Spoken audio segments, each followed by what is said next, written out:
And now I'd like to introduce the wonderful Chaney MP from the electorate of Curtin, and some of you are in her electorate here today. Kate is obviously the independent member there, and it's fantastic to see what you've been doing. She sits on 3 parliamentary committees, because I think these are really important to who you are. Joint standing on Aboriginal and Torres Strait Islander affairs, the Committee on Social Policy and Legal Affairs from your legal background, and Joint Standing Committee on Electoral Matters, the first independent to be in that committee. And the great thing is Kate walks the talk. She talks to her community many times, and when the Measuring What Matters framework came out, she went out and asked her electorate, what matters to you, which we were really appreciative of. So thank you, Kate. Come on up. Thank you very much for having me today. I couldn't be here for the first few speakers because I was speaking at another event, so I apologise if I repeat things that other people have said or if it lacks context in some way, so forgive me that. I wanted to talk a little bit about, I suppose, why a wellbeing agenda, what made this a meaningful thing to me, a wellbeing agenda, what's happening at the moment in government, and what I think needs to happen from here. Probably you all know far more about most of this subject matter than I do, but this is the view from the crossbench. My background, I was a lawyer, then I was a strategy consultant, worked in the private sector, in the corporate sector, and then also in community services, and sat on a number of boards over the last 10 or 15 years. My most recent job before this was at Anglicare WA, which is a community services organisation that delivers services, about 90 different government services all throughout Western Australia. And when I was in that role, I did some work. I was Director of Strategy and Innovation, and we did some work with the CEOs of 25 different community services organisations in WA, saying, how do we do advocacy differently? Because at the moment, we're fighting like seagulls over the chips, but we actually need to be talking about what sort of Western Australia we want to be part of creating. And so that really, we got to that, and it was a fascinating series of conversations from a sector that largely was focused on their siloed issues and getting more funding for their services. And so when we did that, we then did a really quick and dirty version of a wellbeing framework, desktop-based, and looked at what are other countries and other jurisdictions doing, what are the fields that people, that are fairly consistent, so that we could use that to frame our conversations with the West Australian government. It was very imperfect, and it was from a community services sector perspective. But that really got me thinking and looking at some of the frameworks across the world. I'd also been sitting on the board of an organisation called Next 25 for about 10 years, and that was a national non-profit that was looking at how do we make better decisions over the long term, what's wrong with our future building system in Australia, and how can we fix it. So I'd been thinking about these issues of why aren't a lot of the big issues that we're facing, we really know what we need to do, but somehow we can't do it. And so just before, my only contribution to public debate on anything really was I wrote a WA Public Policy Institute, Paul McGinn's here today, article about the importance of having measures broader than GDP. And then a few months later, a community group asked me to run, and now I'm in Parliament, so that was a bit of a shock to the system. And then, so with that context, I was very excited about Budget Statement 4 in 2022, the Measuring What Matters, the first really contribution on that. And I think I probably wasn't aware at that point about the work that had previously been done in Australia under Ken Henry and the ABS work, Measures of Australia's Progress. So that was before my time of interest in it. But it certainly seemed to me a very exciting thing that we had a treasurer who was willing to talk about looking beyond GDP. And I went and met with him, very excited, and said, how can I help with the community engagement process?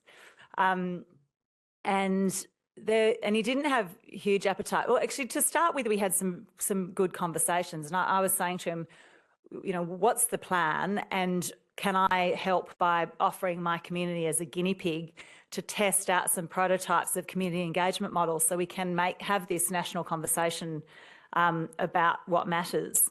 They made encouraging noises, but then I didn't hear anything for some months. And in January 23, I made a submission about the process of that rather than the content, and the need to get wide buy-in, and that our policy development process will only change if there's wide buy-in on the process of deciding what actually matters to us.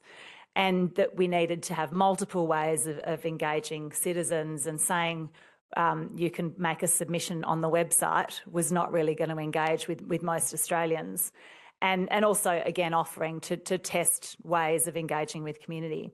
And I had some meetings with the Treasurer's Department, and we talked about creating a kit that community groups could use. And there was sort of interest, but not really, too prescriptive. And then there was 4 months of silence, and then they opened up consultation for another 4 weeks, which probably was not the nationwide conversation I was hoping for, but we made the best of it. And I'll talk a bit more about the consultation that we did. And then you probably all well across this. The first Measuring What Matters statement came out in July 2023, covering the 5 domains supported by 12 dimensions and 50 key indicators. And it identified huge gaps in the data that we need to measure.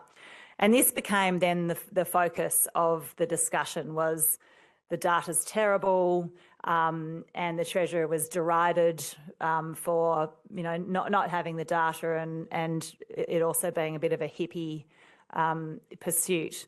So and then it sort of went off into ABS land to improve the quality of the measures. You've probably already talked about the announcement this week. The Treasurer announced, or maybe re-announced, I'm not sure if it's entirely new, but that the plan is to release a statement every 3 years to inform budgets and government decision making, and that the reporting is being transferred from Treasury to the ABS, and that they were expanding and enhancing the General Social Survey, investing $15 million to make the survey annual, have a bigger sample size so they could have better insights for smaller groups, and also include new questions on things like life satisfaction, volunteering, discrimination, emergency funds, study, cultural participation, mental health and trust. So trying to grow that to get some data to actually back up the measures that they'd identified. Now, this is important work. It's necessary but not sufficient.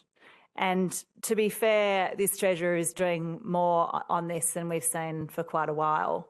I did have a conversation with the Treasurer about this week, and he was unimpressed with the idea that I would be questioning his commitment to measuring what matters, and made the point that building the ABS's capacity to have accurate measures is a significant step. So I will give credit where it's due. That is part of the work that needs to be done. But in terms of what else needs to be done, and before I move on, I do also recognise that in a cost of living crisis, the focus probably comes off some of this broader long-term thinking that we need to do. And that is deeply problematic, because we need to do better long-term thinking on a whole lot of the issues that we're facing, not least of which would be housing and climate change and tax reform, and the list goes on. The reality is, at the moment, voters are pretty focused on paying their mortgage, and I recognise that it is difficult to get momentum in that context. But really, to move forward, we need broad political and public buy-in. It would be ideal to have multi-partisan support to say, let's take a long-term view of what sort of country we want to be, and what it will take to get there, and how we're actually going on that. It's hard to see there being multi-partisan support on this at the moment, to be really frank. Another thing that's needed is engaging citizens in this conversation and this way of thinking. And it is a very different way of thinking. And I know when I was on Next 25's board, and Next 25 had conversations with about 600 thought leaders around the country about our future building system and what's wrong with it. And it's a very different level to think on, and it's hard to get your head into that space. So we do need to build appetite for this type of thinking and these types of conversations.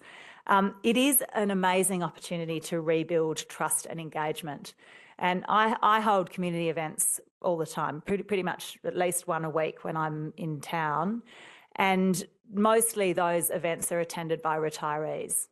So, which is great, they have the time, but people in their 20s are not turning up to events to talk about the issues they care about with their Member of Parliament. They feel disengaged, they don't trust the system, what's politics ever done for them anyway, and they are facing, the prospect of never owning a house, dealing with the climate change costs, increasing HECS debts. It doesn't really feel like democracy is a very good deal for them.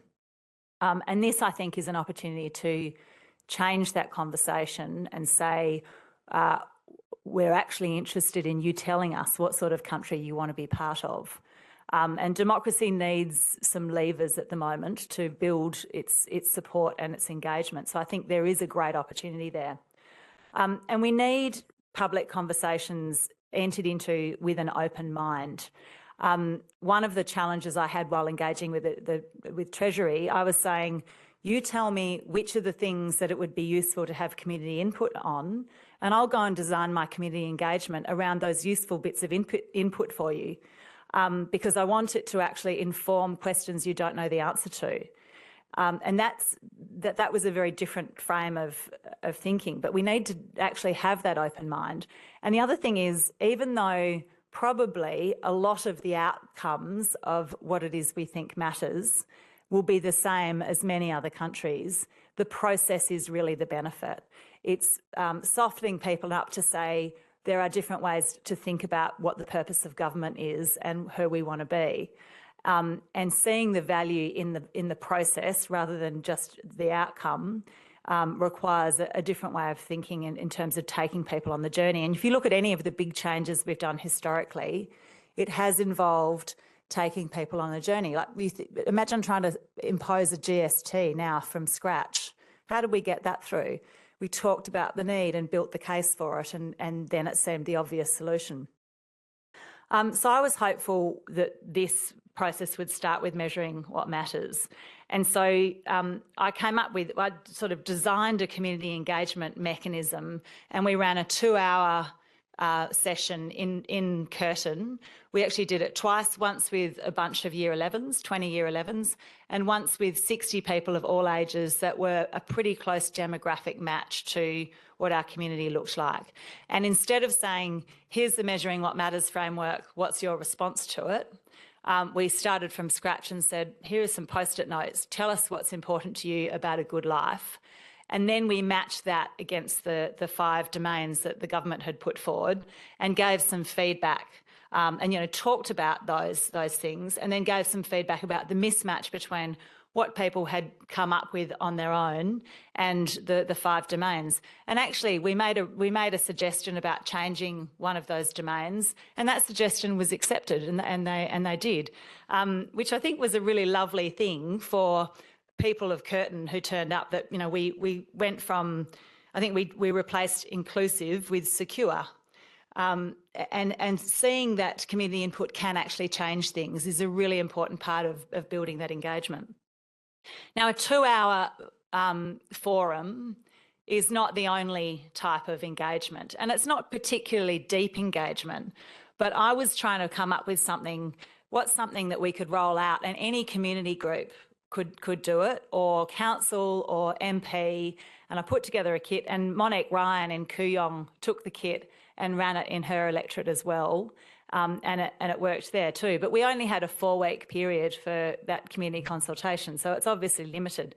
So I suppose in terms of what comes next, I think we do need to look at how we can actually have those conversations with all different types of groups, and it could be your footy club or your aged care facility, or anywhere. We need to have all those those voices and really build appetite for thinking differently about what government's for. There's also, and this sounds a bit woolly, but we do need to also build that buy-in on longer term, more holistic thinking generally. And there are a number of ways that I see that. I see little green shoots and sparks of inspiration on that, whether it's the duty of care bill that's being proposed, the Future Generations bill or Future Generations Commissioner. I think you probably heard about the WADI work that Mark Silvaris is doing in Western Australia. Similarly, the Andy, and I mean, in WA at the moment, we've had a couple of conversations, and there are a couple of people in the room who've been part of those, about how do we build some momentum in Western Australia about thinking about what matters to us and how we're going to get there and how we get longer term thinking into policy development. And like anything that is deeply collaborative, it's a bit messy and slow, and it's not quite clear to me who's responsible for what. But that is the nature of collaborative work, and that's okay. I think it's all right for things to be a bit amorphous and develop, while we develop the language that is compelling and use lots of different tools, whether it's op-eds or events, funded projects. All these things need to happen simultaneously. So people start saying, why don't we have better long-term thinking? Why don't we have more holistic ways of thinking about what government's for? That, I think, is precondition for building a wellbeing framework into the core purpose of government. And then, down the track, we then need to build it into budgets, policy making, evaluation, long-term planning, and that's going to take a lot of time. And I don't see any countries that are doing that bit particularly well, but that's obviously what we are aiming for. I think what we can be doing in parallel is upskilling the public service in addressing complex issues. And when I was in Next 25, that was called Australian Futures Project previously, they trained 1,000 federal public servants in design thinking. And not because that was their core skill, they were looking at what do we actually need to do better long-term thinking, and realised that most of the problems we face are complex problems. They're not simple or even complicated. Complicated is linear but with lots of bits. Complex is lots of different things that interact and affect each other, and you press one thing here and something happens over here that was unpredictable. We don't have good frames of thinking about complex issues, and most of the things that we will find in wellbeing indicators are complex issues. So and design thinking was a methodology you can use where you start with the user experience. You spend a lot of time working out what the question actually is before thinking of creative ways of addressing it, and then prototyping stuff early so that you can chuck out the bad ideas instead of spending 2 years to develop them and launch them publicly and then realise they don't work. So those sorts of skills and building that type of thinking and capacity in the public service, I think, would allow us to think in a different way about addressing complex issues. So in conclusion, a change of this size is slow and messy, and that's okay. Like, I think it's all right to accept that it will be messy and there may not be one clear path, and there need to be multiple things happening at the same time. It does need leadership, and I'm not sure that the data itself, once ABS produces the report, will magically change things. But I think we have to see that as being one piece of the puzzle that perhaps could create an incentive to get some more work happening. I'd love to see some stronger leadership on this, saying it's not just about having a report, it's about having a conversation. But there's not a lot of appetite for that at the moment. We do need to change the language, and I find it a constant challenge. Even when I'm speaking in Parliament, it's very hard not to slip back into those, and sometimes I do slip back into frames of productivity, growth, GDP. This is so built into the way we think about the world, and it is shorthand that people understand that it's a real challenge to move beyond that. So I suppose I would say we don't be disillusioned. We probably do need to prepare the ground first in terms of longer term holistic thinking and building public appetite for that, and also building capacity to think differently about complex challenges. I'd love to see a big national conversation around this, but if that's not going to happen at the moment, then we've got to pull all the other levers to create the appetite for it. Thank you.